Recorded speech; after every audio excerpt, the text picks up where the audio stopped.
All right, let's install spacers on my Miata. First step is to jack up your car, and I can't tell everybody how to jack up their car, so you might have to do a couple YouTube searches, but I've already got mine jacked up, and as you can see, I have jack stands. Please do not get underneath your car or work on your car without jack stands. Next, you're gonna go ahead and remove your wheel. Okay, now with your wheel off, you need to make sure that you bought the right spacer for the job. As you can see, your hub should have this little hub ring on it. Please make sure that the spacer that you have is hub centric and it's measured out to be the same size hub as this. Now I know from pacing around on the Miata forums that this is a 67mm hub ring, so that's the kind of spacer that I bought. Now keep in mind, when you put spacers on, you're going to reduce the amount of threads that you have for engagement. For instance, I have a 25mm spacer, which is extremely large, therefore it comes with its own lugs. That way you don't take up 25mm of threads on your car, which I'll show you. So as you can see, like this, I wouldn't actually be able to put my wheel on. That's why these have their own lug studs.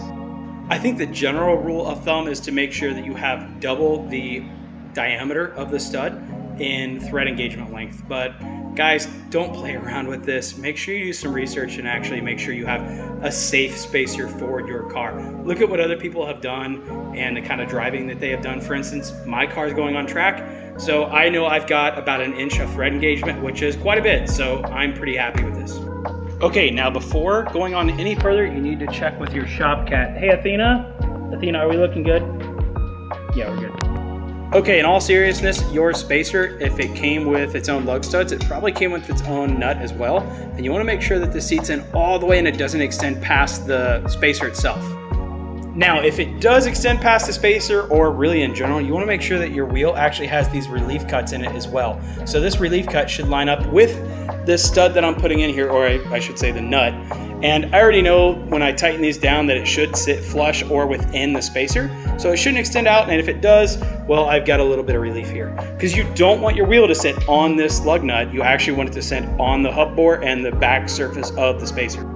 Okay, now the next step is to actually torque all these nuts to spec, and the spec on the Miata is only 80 foot-pounds, so that's what I'm gonna do. Now this is a rear-wheel drive car, as you can see that axle there, therefore this is not gonna spin if the car's in gear or if the parking brake is installed. But if I was doing the front wheels, what you would wanna do is just put a screwdriver through the cooling vanes of the rotor, and then it would run into the actual brake caliper, therefore it couldn't turn when you go to torque everything to spec. Next, you want to make sure that the lug nut that you're actually going to put on actually has enough thread engagement to sit up against the wheel and not the end of the stud here. That's why I have to use these aftermarket lug nuts. Now just torque all your lug nuts to spec and you should be good.